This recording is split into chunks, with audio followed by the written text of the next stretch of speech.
Good evening and welcome to this live stream event on the 15th of June. I'm worried about the date now. I've got it wrong on the last two times I've said it, so apologies. Hi to everybody, and apologies for the countdown time not actually countdowning. There's a story behind that, which I won't bother to bore you with, but it was my error. I had to re-encode the re-encode the intro because I spelt Edwin's name wrong.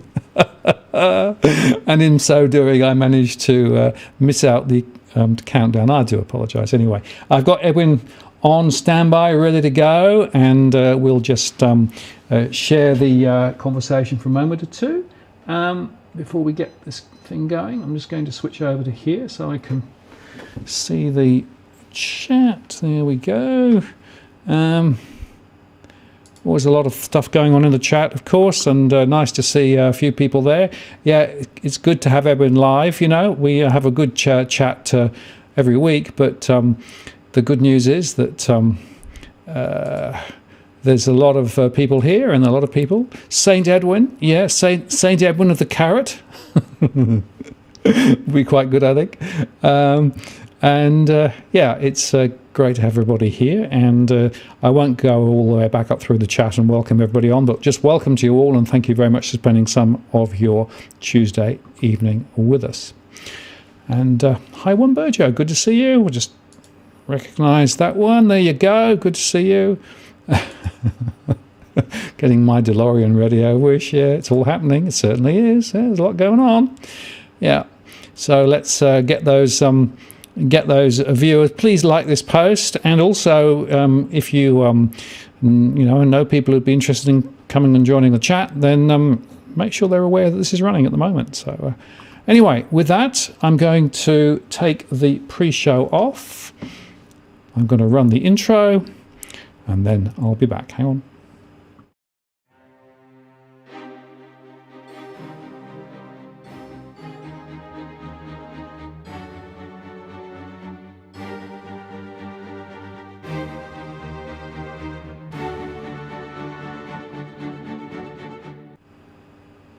Well, good evening and welcome to this live stream event on the 15th of June 2021. Martin North here from Digital Finance Analytics.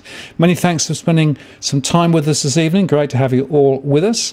And I have Edwin teed up and ready to go. Just before we start, I will just go through my normal introduction, which is simply just a reminder that we don't provide financial advice on this channel. This is just a general conversation. We don't know your individual circumstances. Please do play nice in the chat room. No racial slurs. We do moderate the stream. This is as at the 15th of June 2021. If you want to get my attention or ask a question, use @WalkTheWorld.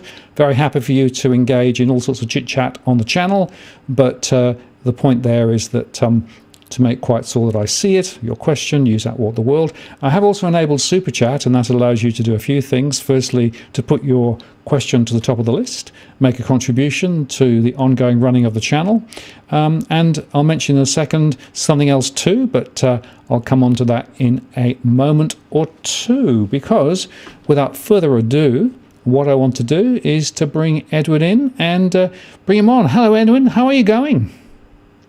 Doing okay, Martin. Doing okay. You know, it's frosty in the mountains, but still alive. Still alive is good. That's always a good start. That's right. My crypto wallet, on the other hand, it's it's at running at 50% pace. So hopefully it gets better. And with Elon Musk's promotion again of Bitcoin, you never know. Well, it's gone up a little bit, right? It just tipped over 40 today, so who knows. Now, just before we get going, I guess it would be good for people just to get a little bit more context, because whilst you've been on the show an awful long times when we run our weekly thing, a number of people asked me about Ribbon Property Consultants and what you actually do and how you actually do it. So I thought that might be a really good place to start. So just a little bit of background on that, and then we can go and perhaps pick up some of the questions that we had beforehand, as well as questions from the live stream. Yeah, sure. Look, at the moment, Ribbon Property Consultants is one of my brainchilds, and I've been buying property for developers and other clients for almost 25 years, apart from my own family and relatives and my own personal family. So with that experience in buying and selling properties, then over the last 3-4 years, ventured off into Ribbon Property and providing a full-time service for people that are looking to get into the market. We have there's a team of us from various backgrounds and cultures and also linguistic backgrounds, which is very important in particular markets of Sydney. And the information, the professionalism, and the expertise that we bring to the table, I guess, is one that a lot of first-home buyers generally lack, not because of there's not enough or they don't research enough. It's more so from the experience, Martin, that of doing this, day in, day out, week in, week out, and over so many years, and building the relationships with selling agents, agents in general, institutions, and that's trying to bring it all to the table and provide a service that can best assist our followers, our viewers, our clients and friends that reach out for help in many different ways. From we'll even assist people with tenancy side of things, just to help them along. To unfortunately, many get caught up in with tenancy issues needlessly, and we try to help them out. That's the general overview, and and I know your followers have been very supportive, and our chats and things that we post out and of our conversations. So it's a great community to have and be a part of, and I'm pleased and proud of being a part of this community. No, it's great, Edwin, and you hold the record. Actually, we had one show last year when you got 1,600 and something live, right, which is the best we've ever done, right, for a live show.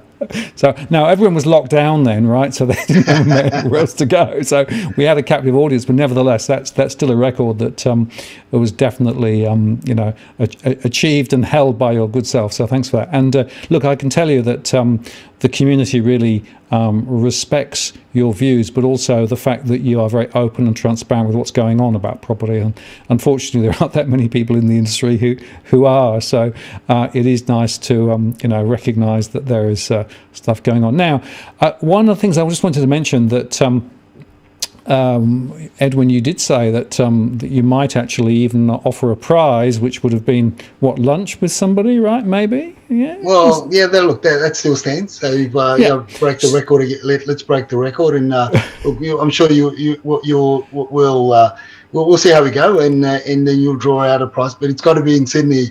It's got to be in Sydney, Martin. Yeah. So what I was going to suggest we might do, because I'm not sure we're going to get 1,600 on, to be frank, tonight, right? But why don't we do this?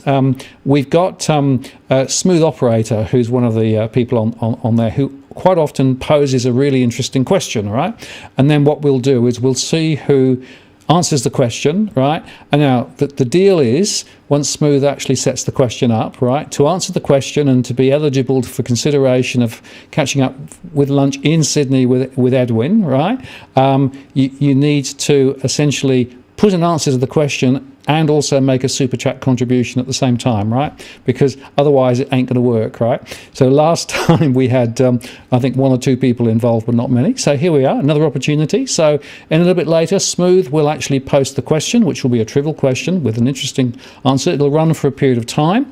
We'll then give you the answer. And then after the show, what we'll do is we'll look at all of those right answers with the super chats who put them in. And then we'll go into a draw. And after that, we will actually pick from that the person who will be able to have lunch with Edwin somewhere in and around Sydney. So how about that? Does that sound all right, Edwin? Oh, that sounds great. And just let the audience know that it's lunch will be on me, and they get to ask all the questions. And tequila, right? Yeah, that was a funny one. And it's not tortillas. It's I prefer to eat something other than Mexican mutton. Fair enough. No, that's good. Now, there's a bunch of questions already in the chat. There was one that I just wanted to pick up because Dimitri asked this, which is quite an interesting one. Anybody know, or has any analysis been done to determine how much property prices will go down for every 50 basis points increase in interest rates? Well, what I can say is the RBA did it the other way around, and they said for every 100 basis points cut in rates, property prices would be 30% higher over 3 years. That was their calculation. That's the Peter Tulip work that was done about 3 or 4 years ago, right? So you can, I think, assume that the alternative is true, which would suggest that 50 basis points, which is half of that, would mean that you'd see a fall of about 15% in prices over the following 3 years, all else being equal. That would be my guess. I don't know whether you've got a perspective on that, Edwin, but definitely low interest rates and bigger mortgages are driving this, aren't they? Yeah, look, they are, and also I think one of the many things and one of the many bugbears that you and I have is that property across Sydney in general is just painted with the same brush, and we've got to differentiate between apartments or high rise and freestanding properties. I've got various views on freestanding properties and apartments and in various areas. So it's really not as black and white as what the RBA or any other institution would put out as to what they will rise or what they will fall. But look, I agree with the general consensus of what you just shared, Martin. It's rather interesting how these topics come about and how they become the flavour of the month. And the opposing view is often left by the wayside if it doesn't suit the narrative of the mainstream or the spruikers or or the pundits that want to secure certain institutions.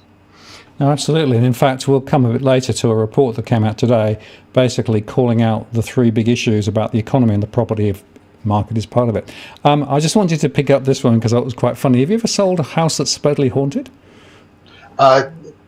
Look, I can say that one of the office that I worked in at the time, it was Rain and Horn when the Rain and Horn office in Blacktown was in operation, and I was working in the office. I didn't actually sell the property. The property was up for lease, and but it was known that it was haunted. All sorts of crazy things happen. Tenants just cut the leases short, and the owner of the office, the licensee in charge, couldn't do anything about it because oftentimes I even wrote an article on Property Observer many years ago as to disclosure of material fact, and would ghosts be included in material fact and the leases and contracts of sale. Okay, and what did you conclude? I believe that it should be. Yeah, right. Fair enough. It sounds reasonable to me. Especially if it's poltergeist. Yeah, absolutely. Now, here's an interesting one from Debt and Regret, and thanks very much for the super chat. Really appreciated. My wife and I have a 20% deposit for price range we're chasing in Queensland, but with the difference between asking an actual selling price, which is increasing week by week, even with me saving all my wages, I worked out we will not have 20% deposit in the coming month or two. And that's that issue, isn't it, of chasing, like trying to chase a train that's leaving a station. You're on the platform trying to run after it, and it's accelerating away. I think there are lots of people in that situation, Edwin. Look, but the main thing is that people need to be conscious of is not to chase the new and shiny. In other words, not to chase, as I've been keep on saying, is what everybody else is looking for. Look for something different. That's always been one of my my main criteria that in what I look for in property. Something different, something that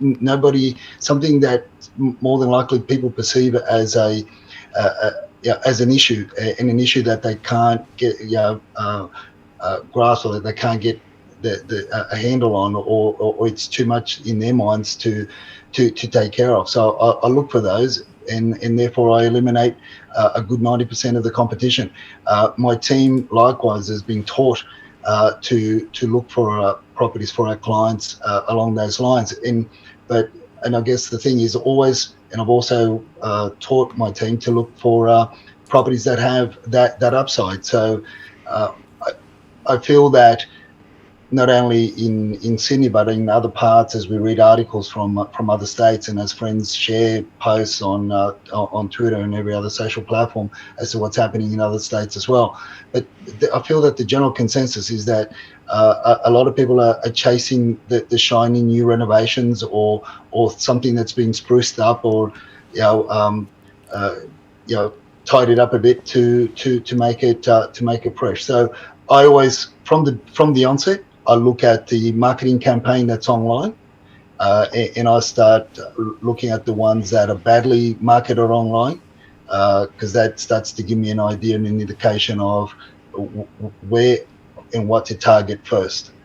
So to sell a home, obviously first impressions count, and to buy a home, again, first impressions count, and the first point of reference is that marketing campaign. You see some atrocious photographs out there on some of the marketing and the ads, and for me that's a good start. And I often think when they show as the sort of the hero shot, an internal shot of the property, right? That's an interesting observation, isn't it? Because they wouldn't do that unless there was a reason.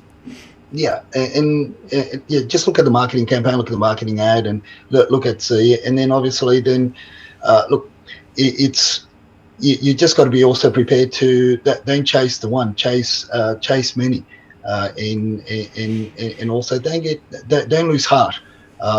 and sometimes we have to, as I sit down with some of our clients, we advise them, or we look at changing the scope, changing your target, and it could be in the same suburb, but the type of dwelling that you're looking for, and it's I guess our role in my team, the role that we play is more in giving information and showing them how often the outside of the property is generally a raincoat, and the inside, certain parts can be fixed to their taste, as opposed to buying somebody else's makeshift renovation. And then the questions are if they were done correctly.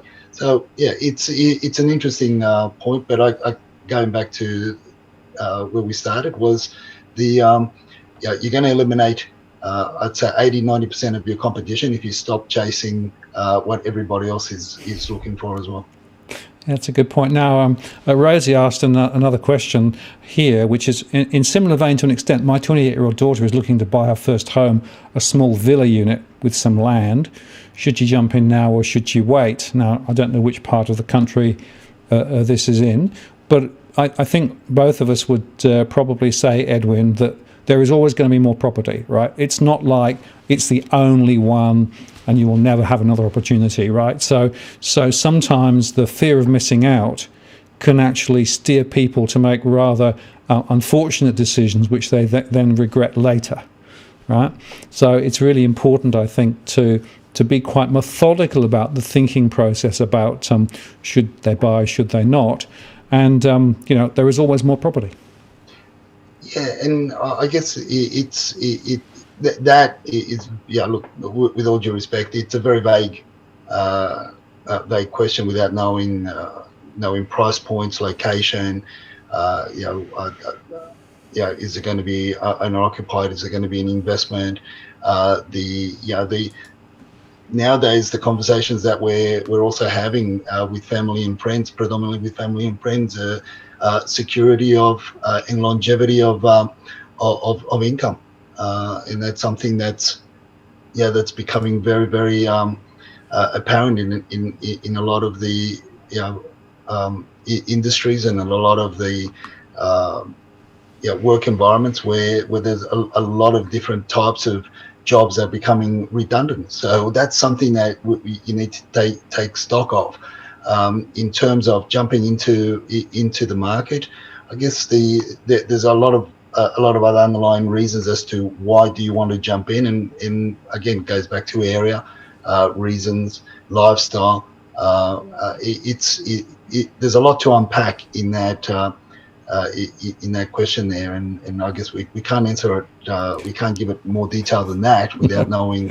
I think the answer is, Edwin, it depends, right? There are a few ifs and buts, right? But what I always remind people is, if you're buying a property to live in, right, it isn't just a financial investment, right? It's about somewhere that you want to live. It's somewhere that will be effectively, provide shelter and security and those sorts of things, and that's worth something, right? I think sometimes the financial lens can sometimes dominate too much, and we forget the reason why we're buying property really in the first place. Yeah, look, and there are many instances where family stick very close together, and they won't buy away from a suburb, and it might be a very small suburb with high demand due to the demographics and the location. So there's a lot at play, and there's a lot more to unpack. Absolutely. Why don't we do this? There was a really good question which we got beforehand, which I just put up now.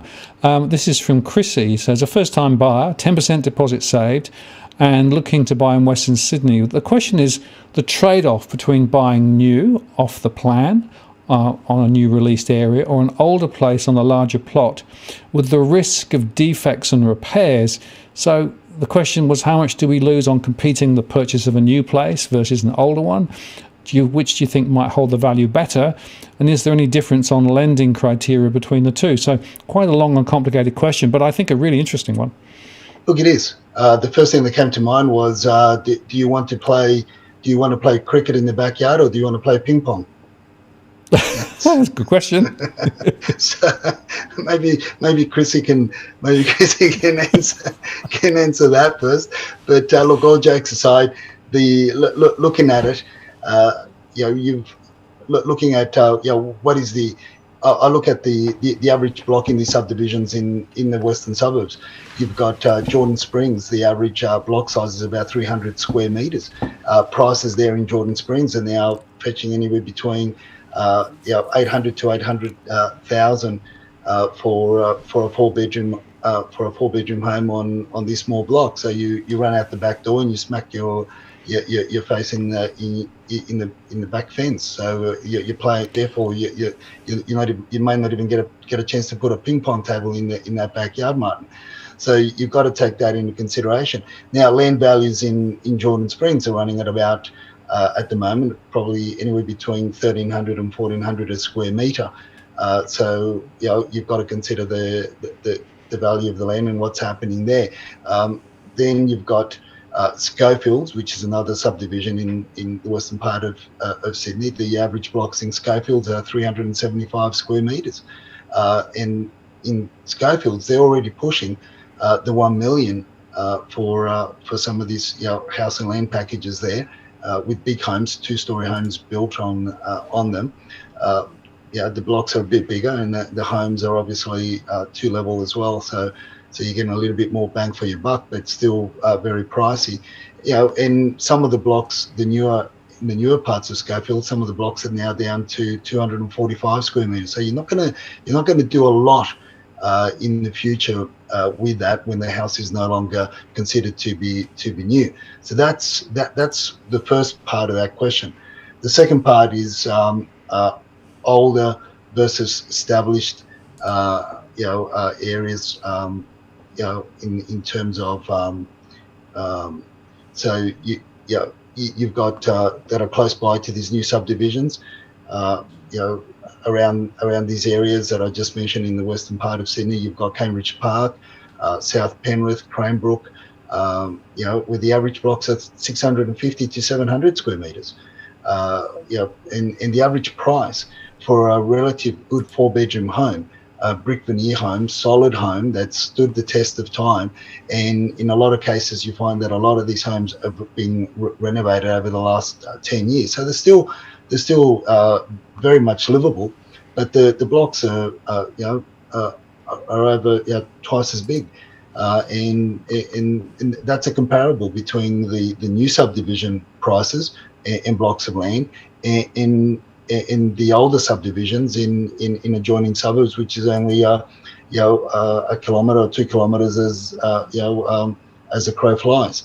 So that's in reference to comparing the new subdivisions to the older ones. In relation to defects and maintenance, look, new and established come with their own set of issues. There are risks and defects, and that's what you have to minimise and look at and consider before you buy it. No, just because it's new and shiny and you've got the warranties doesn't mean that the builder is going to protect you or warrant everything that is done. I mean, look at the subdivisions in Queensland and in parts of the outskirts of Sydney where they've had issues for 4 years, 5 years down the track, where the main development companies are basically saying, "Hey, don't blame us. It's KV at Emptor, buyer beware. You knew that these were flood zones or flood plains, and we've got all the engineering certificates and we've got all the checks and balances in place, and here they are, and now it's up to you to sort your shit out." And look at all the issues that they're coming unstuck with. So yes, you've got the older established homes that have got their issues as well, but I think my own personal and this is my own personal opinion, this is not just my own personal thing, I prefer to play cricket than play ping pong, and therefore I will investigate and do more research on the integrity of the structure, and how it looks. For me is not in clients and family and friends, we've learned over the years that it's not an issue as much, because that the facades can be changed. They can be rendered. Bricks can be rendered.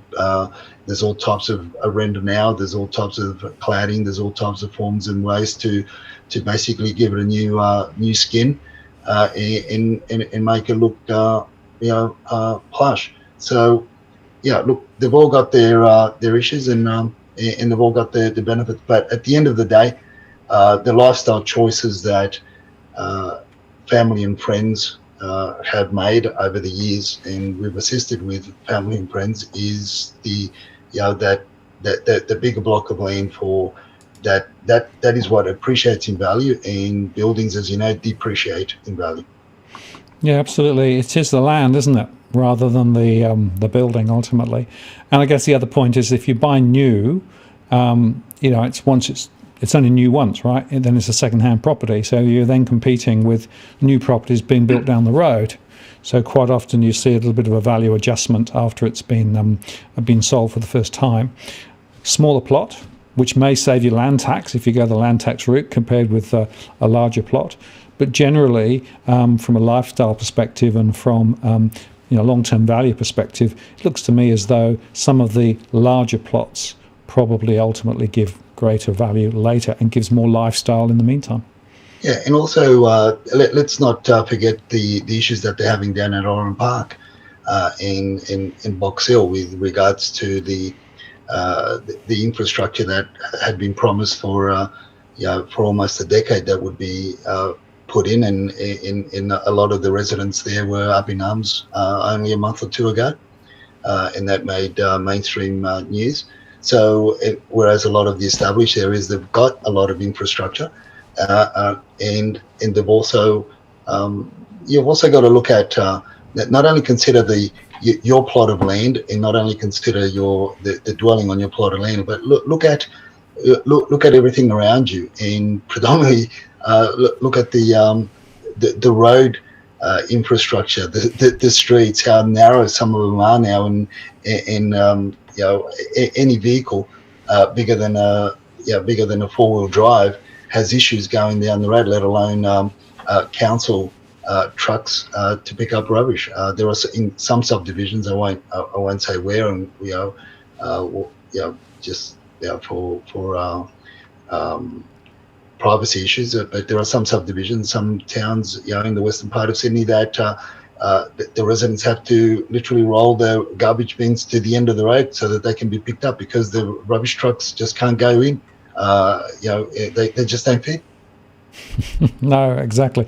Well, we've got some development just up the road from where we are, and there was a big schmozzle about making sure that the road was wide enough to allow fire trucks to get through. And the developers were really pushing back quite strongly, saying, we don't need that. And the council says, no, you do. That's bylaws, you've got to do that. So they were not happy. No, yeah, exactly. You got emergency vehicles that can't get through. So all these things are issues that, unfortunately, in some cases, things have gone under the table, and they've been allowed to be developed in that manner, and that's a disgrace that many councils have, and the blemish that they will carry forever. But it is what it is. So I guess in the last one, in borrowing part of, I think Chris's question had also a component of borrowing, and with regard to borrowing, the government's giving greater provisions and benefits to those that go out and buy the new and shiny. But if you want to, again, if the government's giving you something on the one hand, you've got to realise that that's being made up on the other side by the developer, and you've the trade-off, in my view, is that piece of land. Absolutely. Yeah, well, that's good advice, I think, Edwin. Now, this came up while you were chatting, which was from Rolf, saying the RBA is a failed institution. It's not in not raising interest rates now, I would say that the RBA has failed on its mandate for quite some time, to be frank. And in fact, there were a couple of interesting articles that came out today. There was this one, which was actually basically from a result of a report which came out today, that soaring house prices is an economic threat eating away at the future. Very important article in the, I think it was the SMH, and it was referring to this particular report, which came out from University of New South Wales, Housing, Taming the Elephant in the Economy. And basically they were arguing that the mishandled housing for a generation plus has now created a massive economic crisis for the country, and the RBA and the other regulators are all part of the problem. Now, it's very interesting that this is now making mainstream news, and Edwin and I have been saying for some time that the housing market is a bit nutty thanks to bad policy, and now it's being relayed in a bit more detail in the mainstream. But the point is, of course, Edwin, the damage has been done, hasn't it? With rates so low, with huge house prices, with massive amounts of debt, with massive amounts of overdevelopment. Trying to put the genie back in the bottle now is almost impossible, isn't it? Oh, look, it is, and then it's only a matter of time, before we get to know what the new ad hoc solutions that the government's going to throw in. It's questionable as to what they will do. I know one thing for sure is that they're going to try and save the high-rise development market, because that's just a house of cards. I don't know how that's still standing, other than one of the reasons that I've been sharing, and that is that I know of developers and I know of marketing companies that are holding on to and are drip feeding the market. Where they're only advertising 1/10 of the properties that they genuinely have for sale, but they do it, and obviously to protect their positions and their clients. So it's not, it's something that at the moment a lot of but it's going to come a time where the clients, I think, are going to say, look, we've had enough. We can't bear the pain anymore, because how long can an individual hemorrhage dollars before they have to really fork up and stump up what they owe the owners corporations, and all the fees that they owe by way of special levies and strata levies that they haven't paid for months and potentially years. Absolutely. No, this is a long-term problem. And of course, more first-time buyers are sort of being cajoled in at the bottom of the sausage machine, as it were. We have very few international purchases at the moment, partly because the borders are shut, and partly because of course, the migration is different from it was. And yet, of course, there's people now claiming that we have a pipeline of apartments that are falling away, and we should be worried about building yet more stuff. This is a report from Frank Knight that came out today as well. And wherever you look, the developers and the real estate sector are really spruiking more, build more. And to which I reply, why? We've got plenty. Well, if that was true, if that was true, my rebuttal to that is, why are the rents falling with apartments, and why they're continuing to fall? Again, I say that it was going to take 3 to 6 months before we really understood and realized how the dust was going to settle and where it was going to settle, because once the insolvency moratorium and once the eviction moratorium was lifted, that's when people start bleeding. Until then, people haven't been bleeding. They knew that they were wounded, but they hadn't started to bleed as yet. But now they are bleeding, and this is where we'll get to a stage where we'll go from bleeding to hemorrhaging, and then sooner than later, I say, I believe, and I'm of the opinion, and that's my own personal opinion, that there are a number of owners corporations in Sydney, in New South Wales, that are literally trading insolvent. and sooner than later the lights will go out in a lot of these buildings unless something is done. And this is what I'm waiting for, to see what the government will do because there are a lot of owners of individual apartments that haven't had a rental income for months and aren't getting one, and they remain vacant,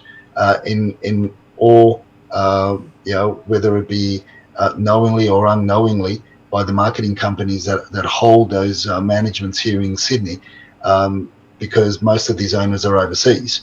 Now, a lot of these rental guarantees that they bought these apartments under, which we carried 4 years, in some cases 5 years, they're coming to the due date. So the pain is really going to start, Martin. So it's that all that information is trickling through now.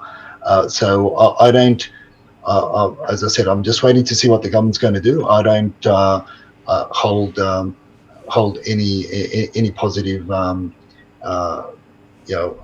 feelings or outcomes, or can see any positive outcomes for individual holders. And yet the Spruikers in Domain and the Redmonds and the reporters and Night Pranks and everyone else, of course they've got to spruik this, because that's how they make the money. And now you've got also mainstream or property investment magazines saying that, again, talking about the shortage, and what was one of the things that we talked about yesterday with API magazine, and these build to rent organizations are going to build something like 5,000 apartments. That's just on their books, and there's the other 3,000 in the western suburbs alone that the New South Wales government was talking about, that were going to be built between between Mount Druitt and St Mary's. Which is just apartments, not proper dwellings that we would consider to be proper and fit for use for the people that are in need. And from months back, there was also reports of the northwestern region of Sydney. There was going to be another 4,000 or 5,000 built there as well. So all these apartments, but yet nobody really wanting to live in them, and rents still keep on going down, but the mainstream propagates something else. Absolutely. Yeah, it's not surprising, therefore. I just want to show you this briefly because I thought it was quite funny. 2/5 of Aussies, millennials, think crypto investments beat real estate. There you go. So maybe that's the answer, right? Well, as long as, like you keep on saying, Martin, it's something that, unless you've got your finger on the pulse, like some of the clients that I've come across, personally have come across, and have made a lot of money in crypto. But when you talk to them, when you sit down with them, you understand what they do. I mean, these people are full-time traders. I would consider myself more of a gambler than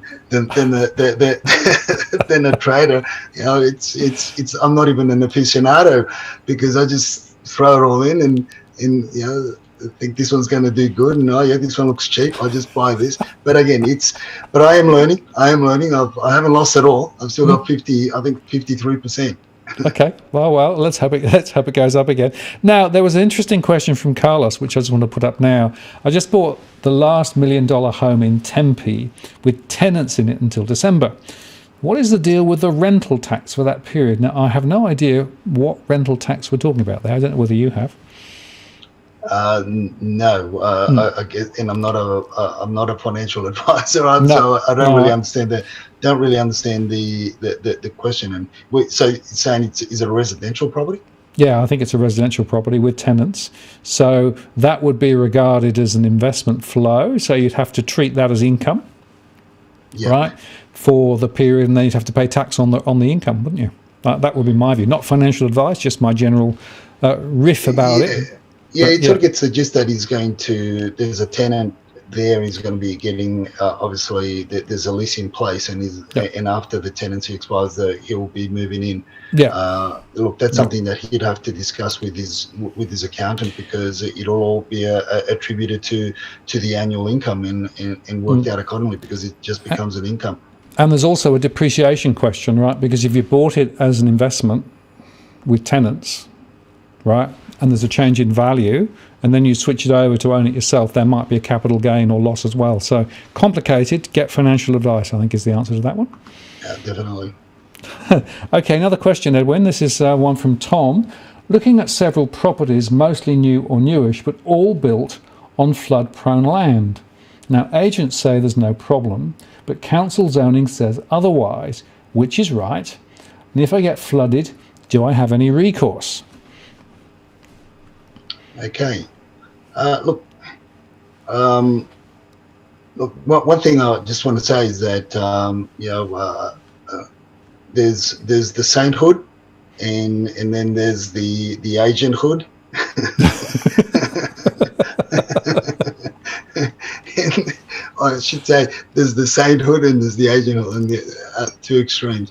Now, look, if you're gonna choose which one, look, I'll always go personally, and this is not legal advice, obviously. I'll always go with the council, and if you're going to believe or trust what the agent's going to tell you, whatever they tell you, I'd get it in writing, and I'd want to know what the source of that is, and it generally goes back to the to the council. Generally goes back to the town planning, the guides that the council give out.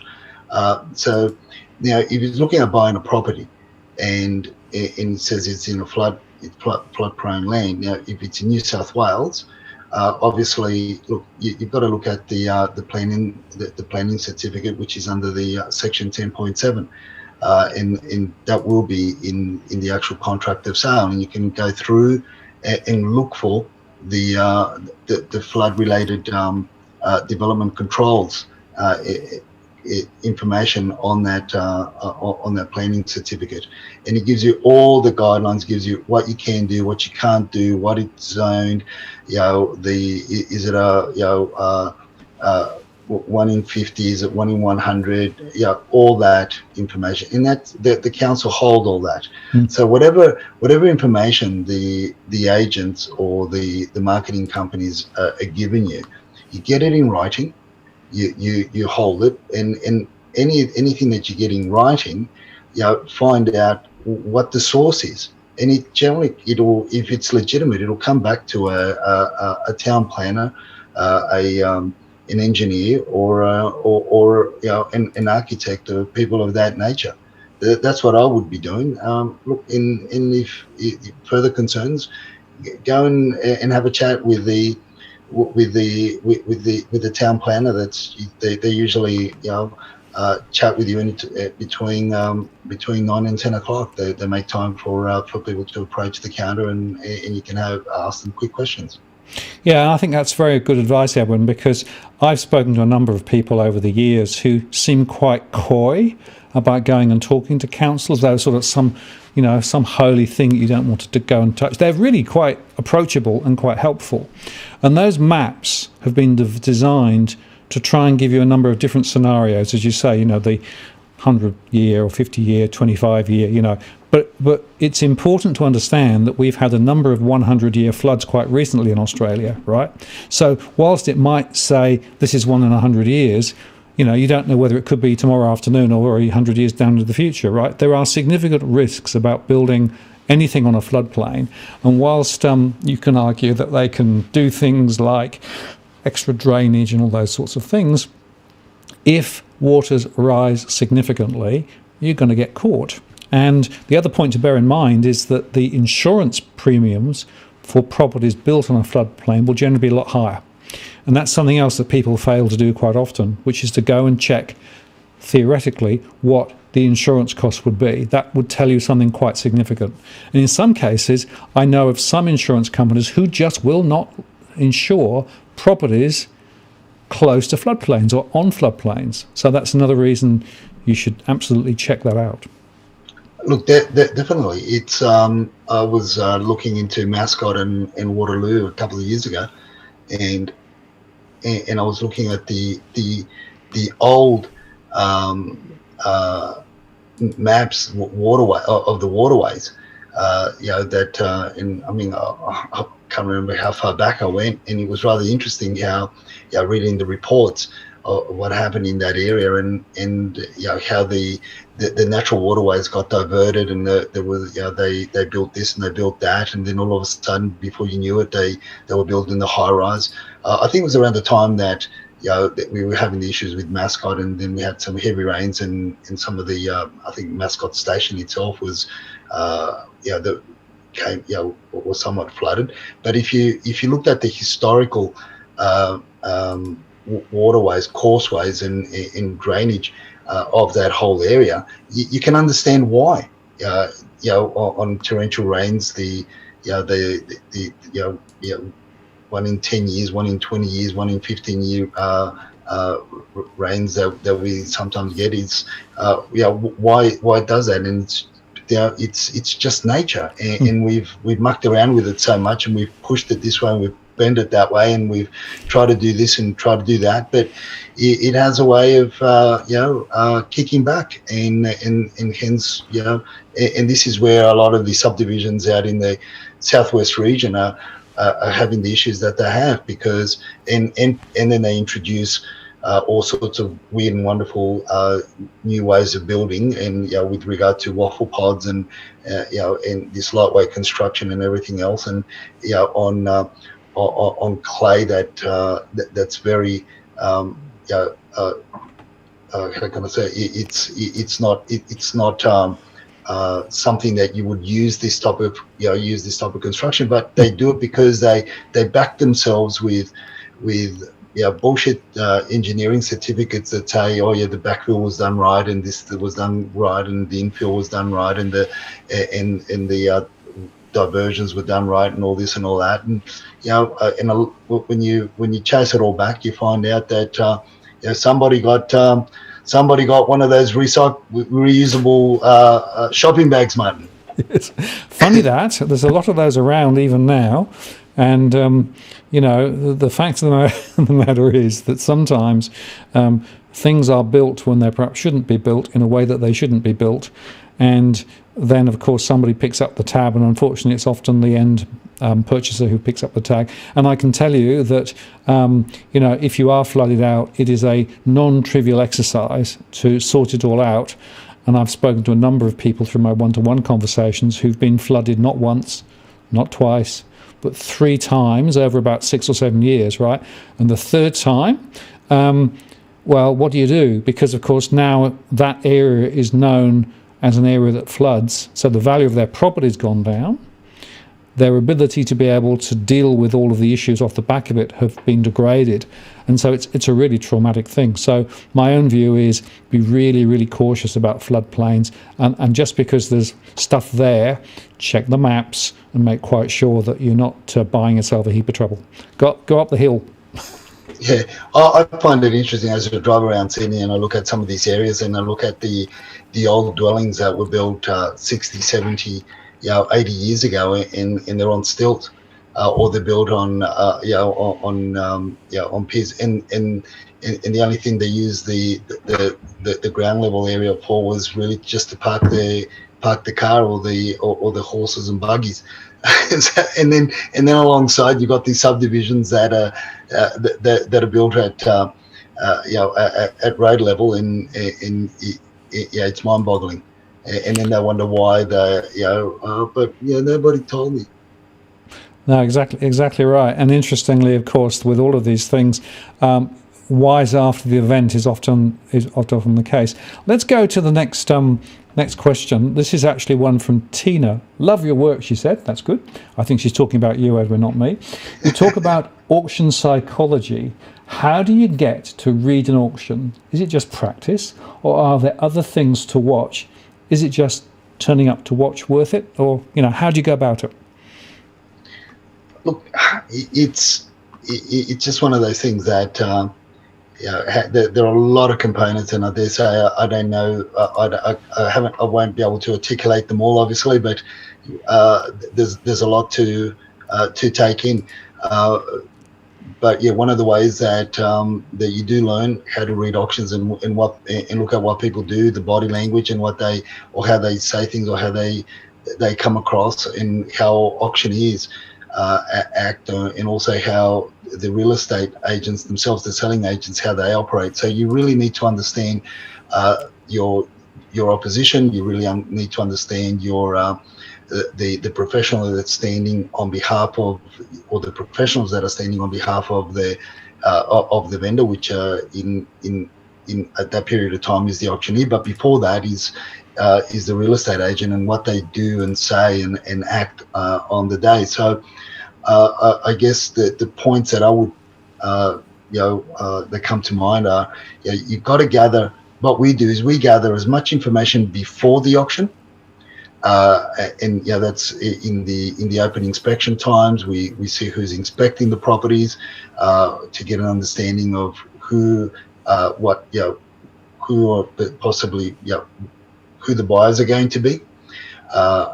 Obviously, we don't attend every single open house, but we tend to get an idea of the demographics.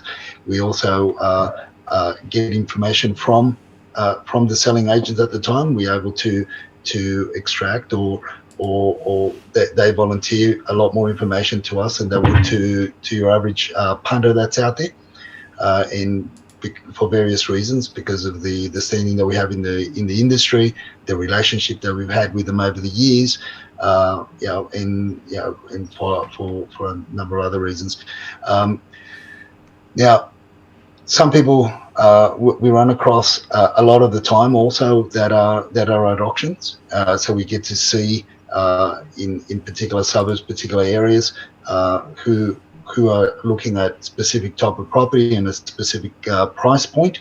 So we would have seen how they've acted or reacted at other auctions. A number of these buyers can also be developers or builders or investors that are looking at flipping property. So we get to know who they are, and again, we get to be able to read the body language and get an idea of what the price points are going to be. Another point is, Martin, I dare say, like the CIA and the FBI, I have spies, and I let them loose. And obviously they gather information. It's part of the team that I work with personally, the extended team also that are working in different areas. So we're able to share information. We're able to cross-reference, what we see at the opens, who we see, get a general idea. Because obviously for us it's gathering information. It's a process of gathering information so that we can know how to act and react on the day of the auction. So once you've identified the bidders and the buyers on the day, you check out who's the support team on the actual day, and are they standing with the parents, with relatives? Again, my spies will also walk the crowd, and that's why we have team that speak different languages, and we're able to pick up on conversations that others would not be able to pick up on.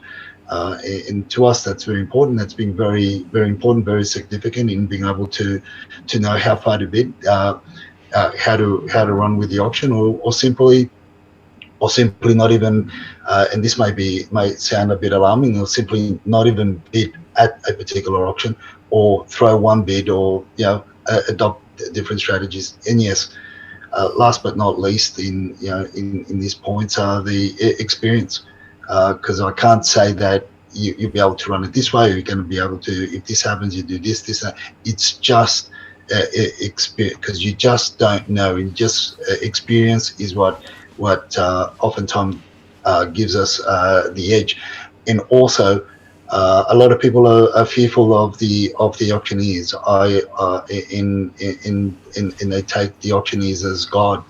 On the day, I'd sort of, I would, there are times that I would challenge what the auctioneer says. There are times that I want the auctioneer I want to engage the auctioneer. I'll be coy. I'll be, funny, witty. I'll do whatever it takes to get the auctioneer to engage with me, because then it's a distraction to their process. So there's different things that you can throw at different, but yeah, experience. So as we said yesterday, Martin, like the professor, that law scholar and QC said, I can teach you about law, but I can't teach you how to win cases. No, absolutely. What I would say, Edwin, and make it very clear, that rocking up just for one auction and expecting you to be able to master it and do it and come away with the right result without actually doing all the things you've touched on is a fool's errand, isn't it? And I see it all the time, where people basically get sucked in, pay up more than they expected to pay, and all those sorts of things that follow. So preparation, caution, and and just be aware, because this is a it can be a really risky situation. Look, it is, and you can have fun with it. You can have fun with it, and I think sometimes that if you're relaxed is because you've done the research. Look at what happened to that young chap in the ACT, where we outbid himself by about 100,000, and he was the only bidder. So, but if he'd stopped when nobody else was bidding, and he held the last bid, the owner had no choice but to negotiate with him, and he probably would have got it cheaper than what he was forced to seemingly pay at auction, and he was probably probed and poked and coerced to make those bids, because they played on his emotion, on the fear, on nobody wants to be a loser on the day. Nobody wants to be seen as the loser, and so therefore they played on it, and they're masters at it. That's why they've got vendors get professionals to sell. I know a lot of people say you can sell your own home, and who needs a real estate agent. Look, there are some really great real estate agents out there that even I would employ or contract to sell properties for our clients, because they will do a great job, and that's what they get contracted for. But there is a fine line between doing that great job, or bending things for their benefit, because after all they are there to get the best price for their client, and there's a fine line between bending the rules, as I would say, as opposed to breaking the rules and not being ethical. Absolutely, a bit flexible around the edge there. Now, here's one that you'll love talking about, Edwin. In fact, we had another pre-submission too, but let's go with this one. Edwin, can underquoting actually be addressed? Laws were implemented in Victoria long ago to try and prevent it, but real estate agents are still underquoting. Big bugbear.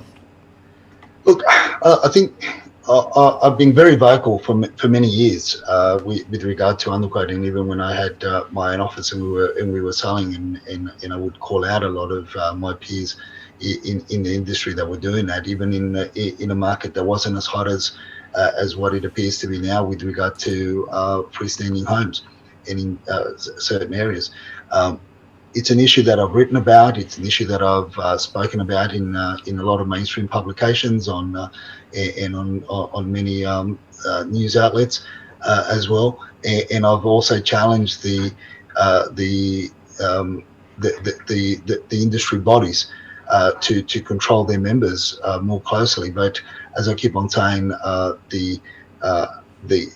my issue is, and I take the task, is the fact that a lot of the CEOs and the owners of the main real estate bodies, agencies, condone it. So if they're going to condone it, how do you expect the franchisees and their underlings to do anything about it, or to see it as anything other than a practice that benefits their client? And that's the unfortunate thing, Martin. And I've been very vocal about it, and I'm not going to hide it. And that's my bugbear. I think if you start if you can have some inroads in the industry bodies, that many people think that they are the governing bodies, but they're not. But in the industry bodies, then you can, and they start pushing to make their members change the way they operate. Maybe we'll get somewhere, because the industry regulators themselves, their hands are tied, and I say their hands are tied because they've put in place policies, they've put in place legislation, regulations, and all these changes that they've made to laws that have been in there since 2000 to try and bring better awareness to the general public and be seen to be doing something. But you know what? There are more ways to circumvent those regulations. There are more loopholes that they've created in these new regulations and so-called legislation. In my view, they haven't tightened the existing laws that were in place. They've actually diluted them by creating more ways that you can circumvent them.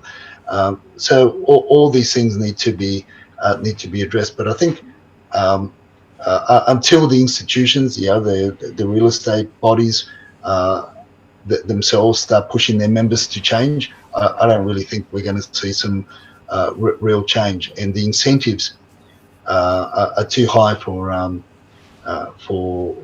the real estate agents on the ground. The incentives that they get in not changing are higher than the rewards they get if they did change.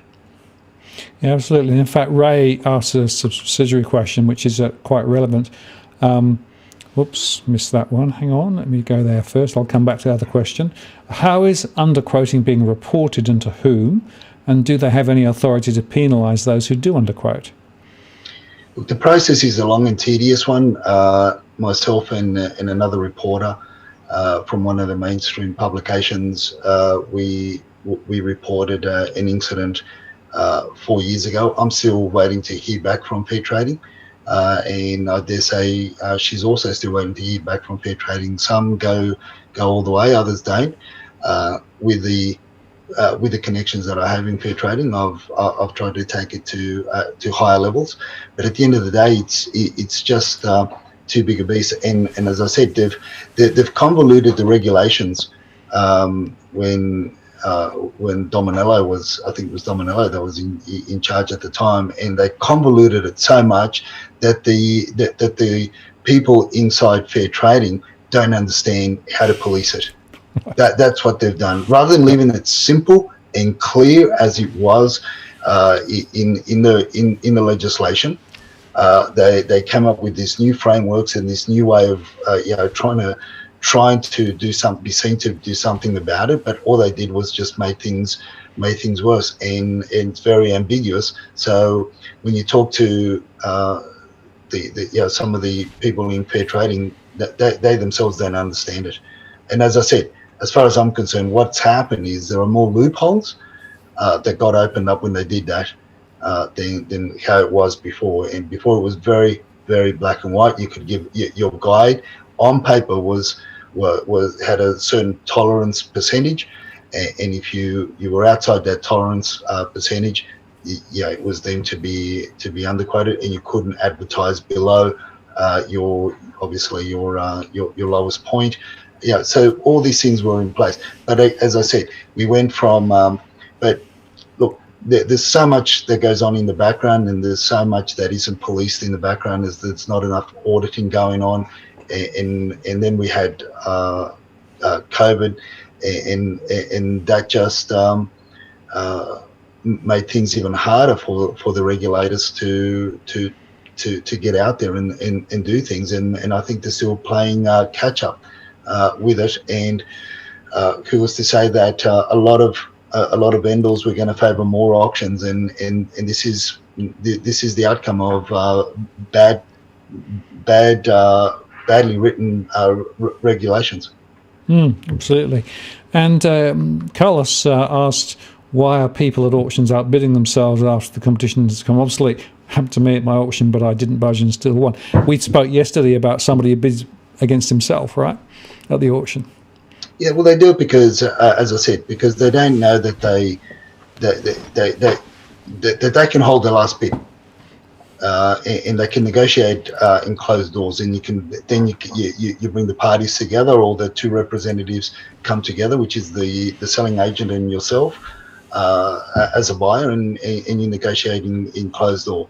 But because they from what I read in that report, in those tweets, and the person that was there present at the auction, and what I've seen in other auctions myself, is people get caught up in the emotion, and it's easier for the auctioneer to then, what we say, pull further bids from an individual, and they start bidding against themselves because they think that that's the norm, or they think that that's the way it's done. If you hold the last bid, hold it. That's it. You don't need to bid anymore. Unless somebody else bids, or unless the vendor's bid is put at play, then you don't have to bid anymore. And at the end of the day, you hold the last bid, you hold the final bid, and if the property isn't on the market, the selling agents have got no choice, and the auctioneer have got no choice but to negotiate with you in closed doors. But on the day, as I said, on the day, many show their hand, and auctioneers take advantage of it, and they get a free pass. Okay, very interesting. Let's go back to one of the other questions beforehand. This is from Jill. Looking at a deeply discounted apartment in North Ryde, about 5 years old, in a high rise, and around 20% off or so. Do you think it's worth it, or still too risky? Yeah, it's a loaded question. Again, this isn't financial advice. So, and obviously you got to look at the individual, the building itself, and North Ryde is a big area, and there are many developments there, and built by different builders, and some you don't want to poke it with a stick. And others, you could walk in and you can feel safe. Look, at the end of the day, from the reports that I've had, and one of my other team members that works in that area with me that we've had, from North Ryde all the way up to Epping, Carlingford, and Eastwood, the agents that we've spoken with personally, as well as that she's spoken with personally, they're not convinced that they're not confident. It may be a better word to use in saying that the apartment market has stabilised. So they themselves. So I'm giving you information that we've gathered from selling agents on the ground, outside of my own personal opinion. Or our own personal opinion, and they're just not confident, and they're not. And as a matter of fact, when we chat with them, they're still playing it down. So they still believe that it's got a bit of a further dip to go, and how far that goes, it's only time will tell. They're not having much luck with rentals, and that's one of the key indicators that we use anyway. Vacancies in the actual rentals achieved for those. So that's from what we've been told and information that we've gathered from those agents on the ground that are selling. And my perspective there would be, Edwin, be worth understanding how many other vacant properties there are in the block, right? And also what the strata arrangements are, and what the property management fees are, and what they're expected to be, because quite often now, at 5 years old and beyond, the fees start to rise because of the maintenance starting to bite. And I agree with what you've said, that we know in some areas, the price of units has not yet settled, right? It's still going down. And my own view is that in that area, there's quite a lot of spare property around there, and there's new stuff being built even now. So I'm not quite sure that it's as big a value offer as it may appear. Well, that's right. And who's this one? Evan. Evan wants to say hello. Hello, Edwin. Very good. I like it. Okay, here's another one. I really like this one. This is from Mike. Is subdivision council controlled, or can I just build a granny annex? And how difficult is it to get permission to split up subplots? What should I be thinking about?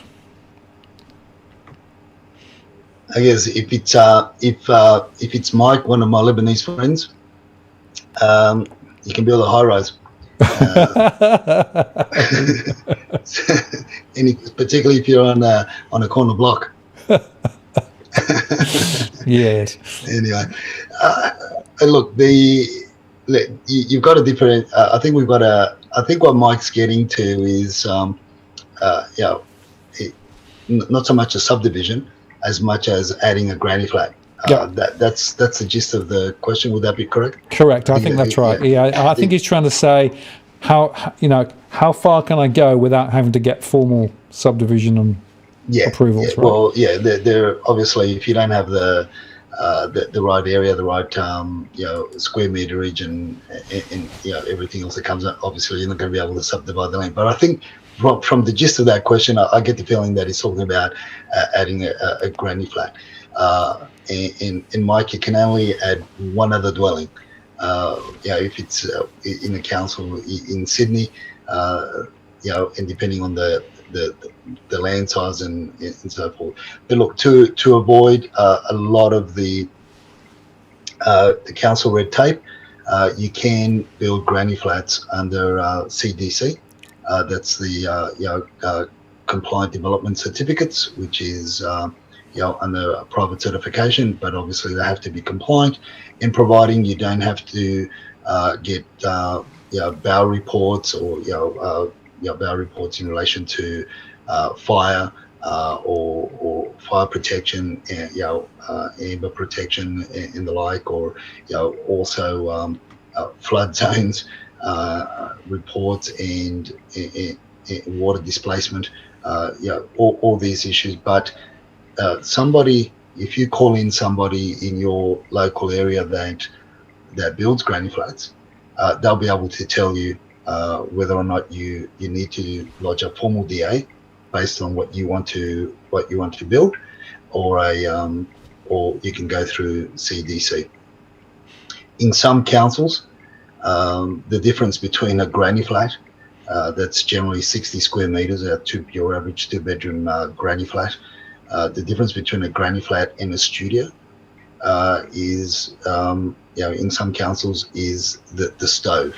If the stove is hardwired, it's considered a granny flat. But if it's a microwave or one of those portable electric stoves, it's you can pull it off as a studio.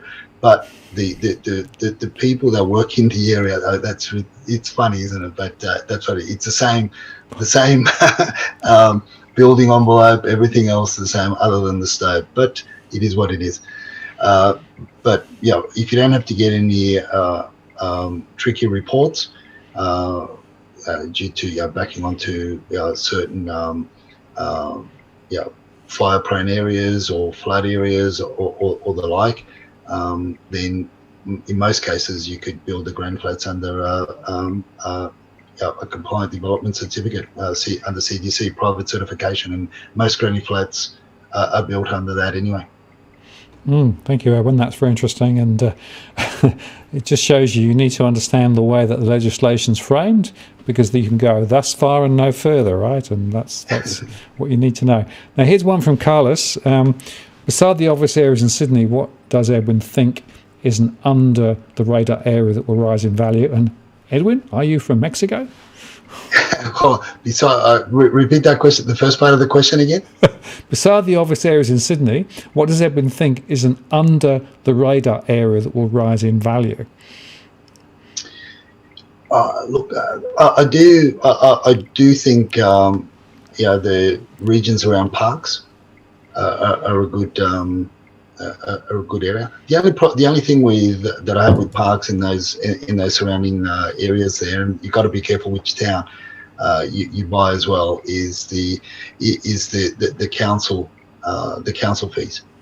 they can kill for some dwellings they're close to $5,000 a year. So that's one of the things in regional areas where you've got to be careful with is the council fees and all those added fees.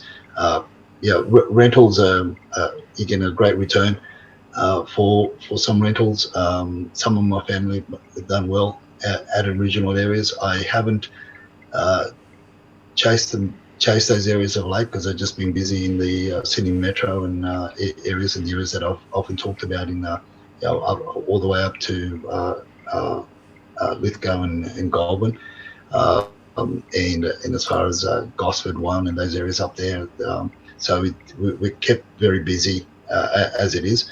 But in previous years, I did do a lot in around Parks, Dubbo, in those regions there, and I think in some pockets you can still get some great property in local tenants, long-term good tenants as well, which is something that you look for in the regional.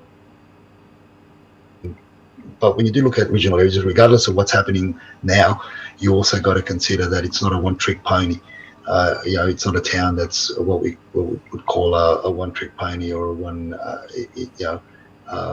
industry type of income. You got to make sure that the town has multiple sources of income, with regards to the workforce, so that you're not when that industry dries up, the town dies as well. Yeah, absolutely. And whilst you were chatting, there's a few people saying, "Bring the cat back." So obviously, Dusty and Evan, they've got their own mind, mate. I reckon that's the way to get more likes, right? Bring the cats back on. But it's interesting because Vanessa asked, why do people think that low interest rates equal higher house prices? Interest rates are only good for the loans. It's governments that are pushing up the price of properties. I would say it's everything. Governments want to push prices up because they want the wealth effect. The low interest rates means that banks can lend a lot more, and that's increasing the debt burden. And all of those factors together are actually driving in the same direction. And the problem we've got is we've got this complete myopic approach to property rather than actually broader investment in the overall economy. And unfortunately, whilst those owning property may be artificially feeling wealthy, until you actually go to sell, you don't know whether you've actually got the money or not. But anybody trying to get in is actually caught very much at the moment. And of course, we've got a lot of people now who's got most wealth just locked into property, and therefore if it were ever to turn, and it could well turn at some point, it's a highly precarious situation. This is an artificially structured thing that's happened over a generation or two. It's deliberate policy of government, though, ultimately, isn't it, Edwin? Yeah, that's right, and the pandemic has assisted the government and the big corporations in controlling and manipulating all sorts of markets. We've got the fear in America with the big corporations and the institutions basically absorbing most of the properties that come up for sale, and things are going crazy there. Because they can, and that's one way to control the public, the way things are, the way that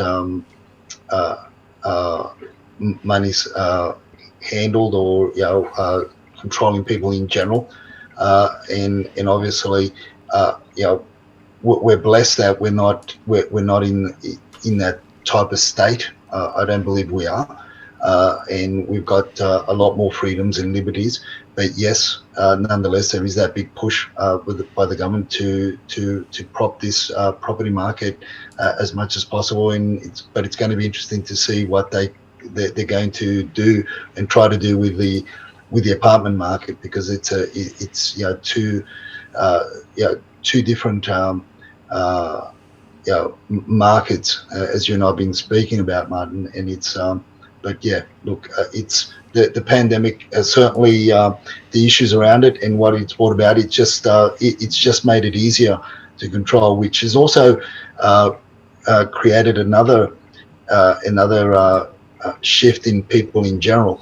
and that is that that shift that we spoke about at the beginning of 2020 that we said was going to come, and here we are, and we have been, and that is the mindset that people were going to move away from high-rise development in droves, and we could go back to those episodes that we did in early January of 2020, Martin, where we talked about that, and we were already getting notions of and looking at what was happening in areas in regions where the pandemic was already taking effect, and we could see the shifts there, and it was only going to be the natural thing to happen here as well. So all that's added and compounded and has assisted the government and the banking institutions in manipulating this property market as they have. Absolutely, and the manipulation will continue. The question is, how does it play out, right? Because they're going to have to probably put rates up at some point. Out-of-cycle rates will begin to happen, and that will probably be the next thing. The Reserve Bank is turning off the term funding facility at the end of June, which means that the very cheap lending to the banks is being taken away. So they've got more pressure on margins as a result of that. So expect mortgage rates to start rising gently from this point.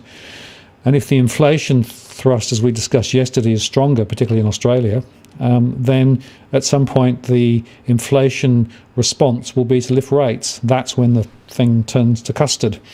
On the other hand, central bank and the government will try to do everything they can to preserve this for a bit longer, definitely after the election. So this is going to sort of shake itself out. But, the risk to the downside, and this is what I keep trying to underscore to people, Edwin, is there's a very significant risk to the downside. We are way above long-term averages here at the moment, right? And whilst the government can support this for a bit longer and a bit longer and a bit longer with the help of the Reserve Bank, the risks of it going the wrong way are getting more and more extreme. And that's what I think people don't understand. And, people say, well, you talked about 40% falls. Well, what I'm saying is, on a long-term trend basis, we're 40% over where we should be, just to bring back to a normal neutral value, right? So we're over the top. And the further we go away and the more that prices go higher, the more gravity is going to exert pressure later. And therefore, I think people need to be quite cautious and careful about the way that they actually think about house prices. They won't go up forever, in my view. But, it will probably go on a bit longer than people think, simply because the Reserve Bank and the government are so set on it. Yeah, but as I keep on saying, is Evan again? I mean, to say hello. I can't tell them apart. It's only, but it's but for the pandemic is what I honestly believe saved my industry in terms of the selling agents themselves. And again, I go back to a simple indicator, and that is the amount of properties for sale on the market in comparison when you compare it to the amount of selling real estate agents that are based in New South Wales, which is roughly about 24 to 27,000.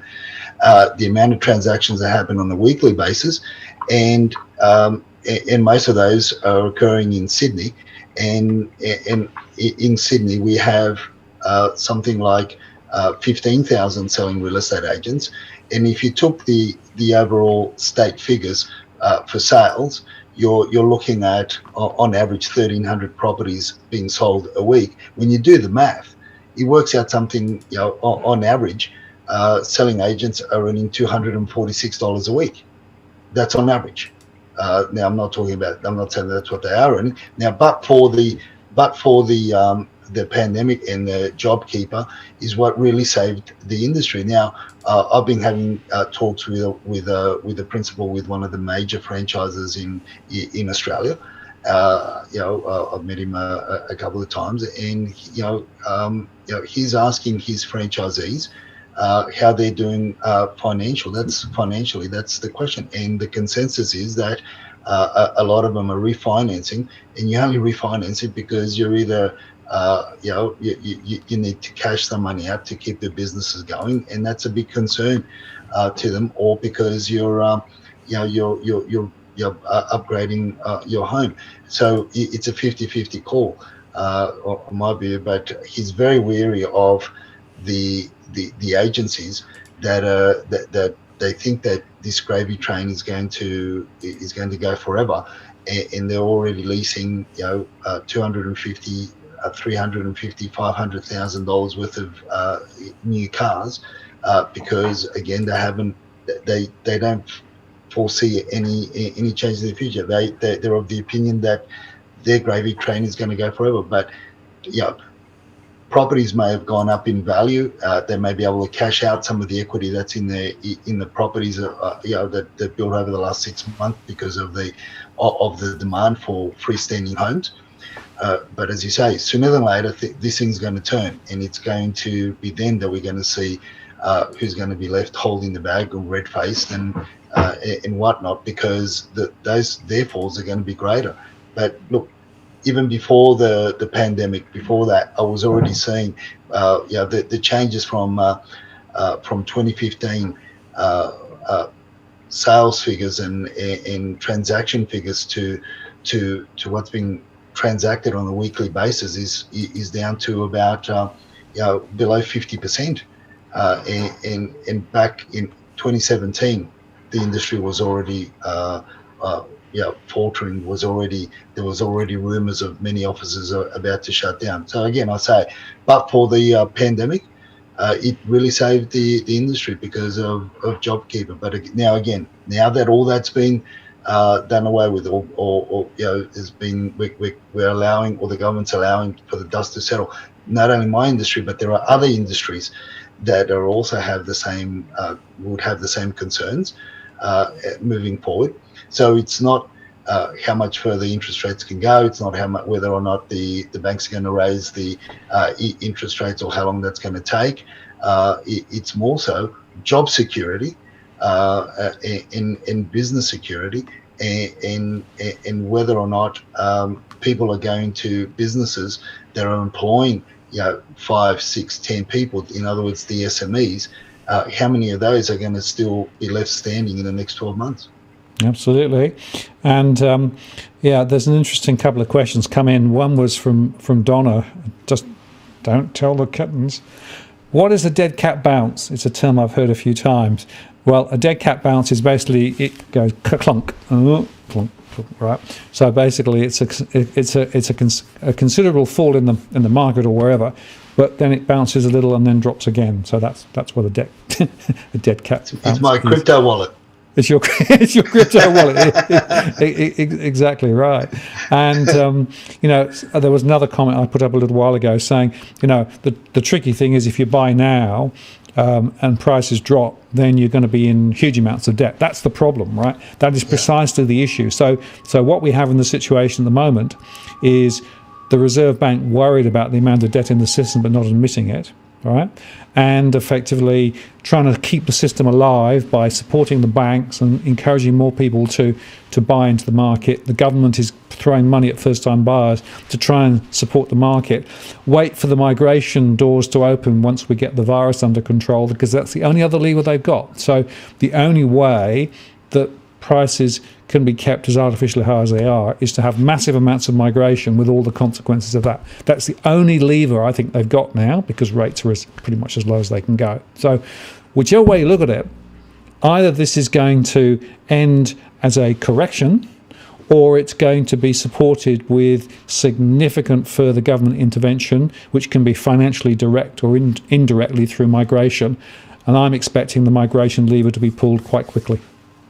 Yeah, look, it wouldn't surprise me, but yet at the same time, the government's got to take into stock what's happening in China at the moment. Although the mainstream aren't talking about it much, but obviously, or in some parts of the world, they've only just started talking about it, and that's a mutation. And how many more are we going to have? But I mean, how long have you and I been talking about this, and how long have the WeChat chatterers have been on the forefront of much of that information, and how it's plaguing the world, but it all comes back to all the uncertainty that surrounds a lot of industries, which lead back to employment and security of employment, which is one of the one of the things that hasn't been allowed to play out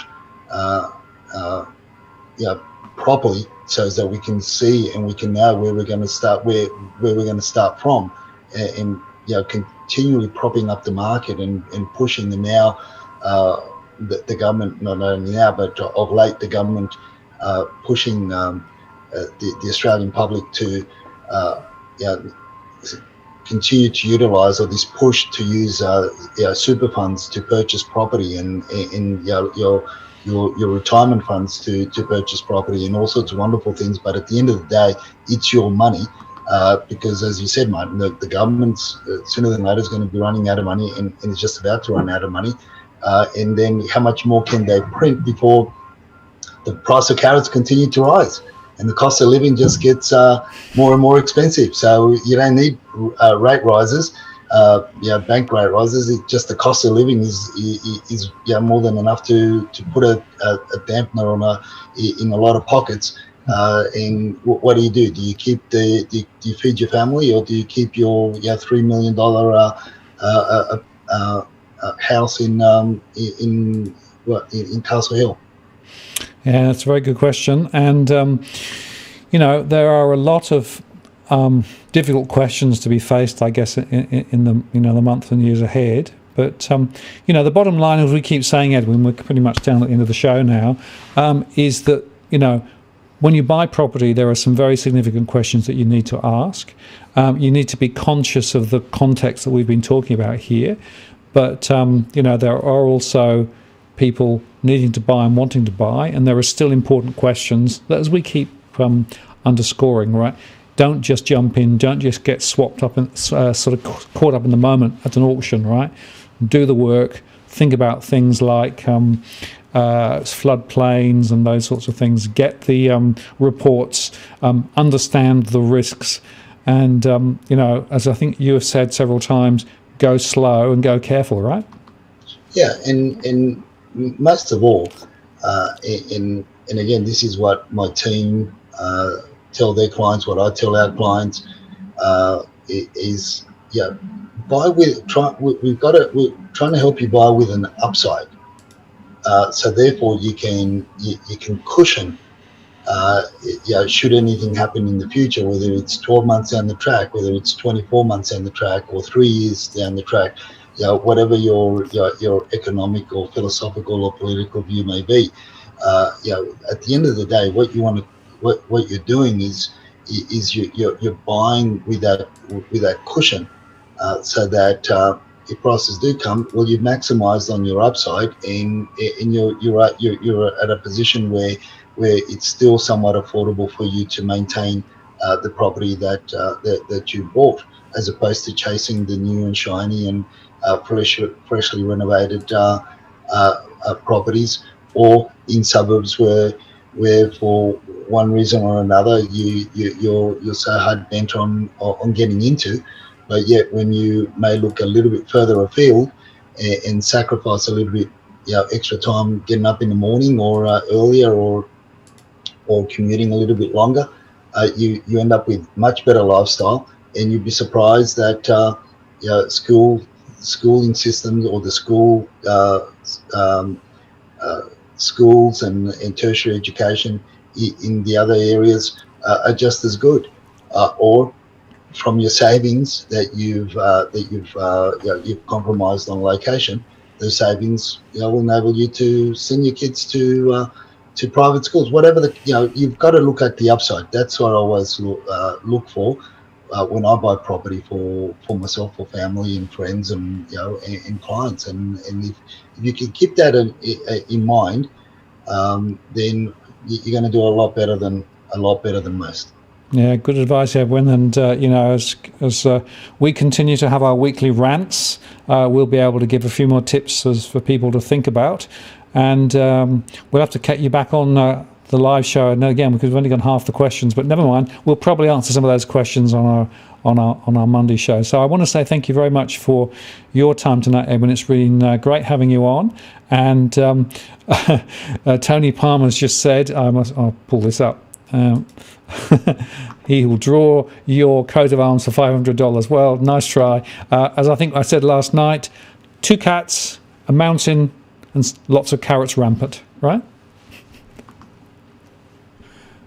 Oh, he's frozen. No, Edwin, you froze. Was it the flying wombat again? No, Dusty pulled the plug. Okay, well, thank you very much for tonight, Edwin. Really appreciate it. And we'll look forward to having you back on our Monday rants. And no worries. Thank you very much indeed. Have a good evening. Bloody Dusty was pissed off that Evan got all the limelight tonight. Well, and so she went and pulled the plug. Well, I'll tell you. I think the cats probably were the main winners for tonight. They got more. They got more positive comments than anything else. So there you go. and email me the details and the contact of the winner for tonight. And more than that, looking forward to the chat. Yeah, great. Okay, we'll sort that out afterwards and connect you up. So, Edwin, thank you very much for your time. Really appreciate it. And we will see you next time. Take care. That's great. Awesome. Talk to you later. Bye. So there you go, folks.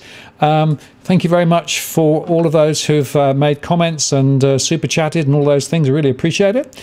And Nigel says my microphone is just off peaking. Hopefully that's the idea. It's meant to be quite close, but not quite peaking. Anyway, just before I go, let me just tell you that next week, I think that's the run. We've got Taylor Cantro coming on to talk about investing in the current climate. So mark your diaries and join us next Tuesday at 8 p.m. Sydney time. It'll be fun as normal. Tony, of course, is always good value. We'll be able to play Cantro Bingo once again and see whether we get another full house of his wonderful quotes. So mark your diary on that one. And keep an eye out for our daily posts. We're doing quite a few at the moment, a lot going on. And once again, thank you very much for spending some time with us this evening. Really appreciate it. And have a good evening. We'll see you next time. This is Martin North from Digital Finance Analytics, signing off.